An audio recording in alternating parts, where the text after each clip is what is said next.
Bonjour, ici Peter Moore pour The Plot 9/11. Avez-vous entendu parler de l'Islande récemment? Non? Pourquoi? Si quelqu'un croit qu'il n'y a pas de censure actuellement, qu'il nous dise pourquoi on a tout su au sujet de ce qui se passe en Égypte, en Syrie et en Libye, et pourquoi les journaux n'ont absolument rien dit sur ce qui se passe en Islande, eh bien, écoutez bien ceci. En Islande, le peuple a fait démissionner un gouvernement au complet.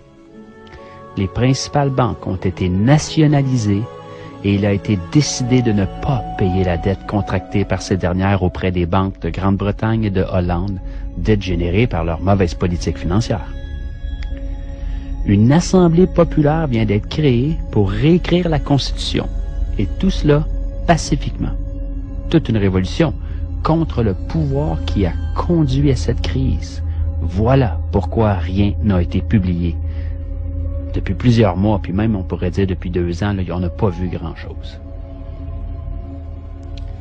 Que se passera-t-il si les citoyens du monde en prenaient exemple? Brièvement, voici l'histoire des faits. 2008, la principale banque du pays est nationalisée.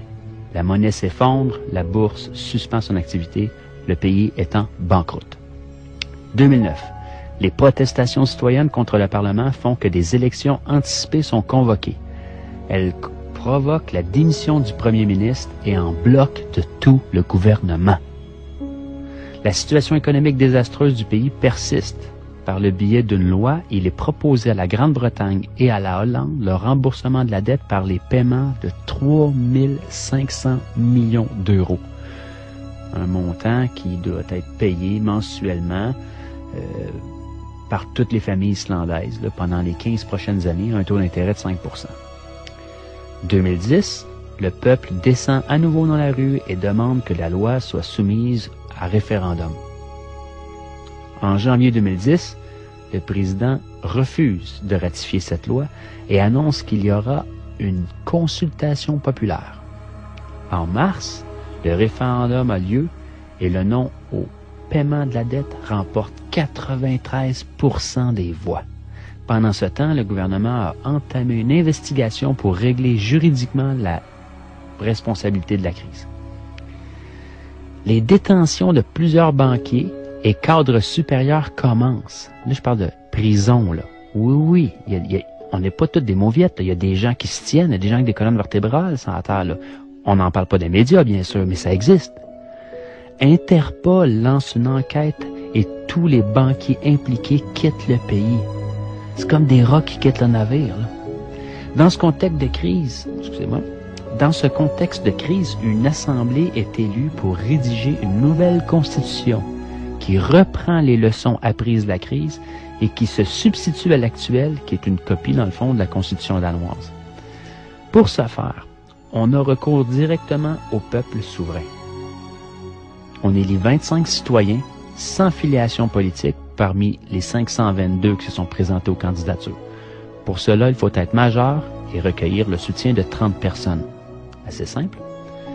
L'Assemblée constituante commence ses travaux en février 2011 afin de présenter, en partant des avis collectés dans les diverses assemblées qui ont eu lieu dans tout le pays, un projet de grande charte.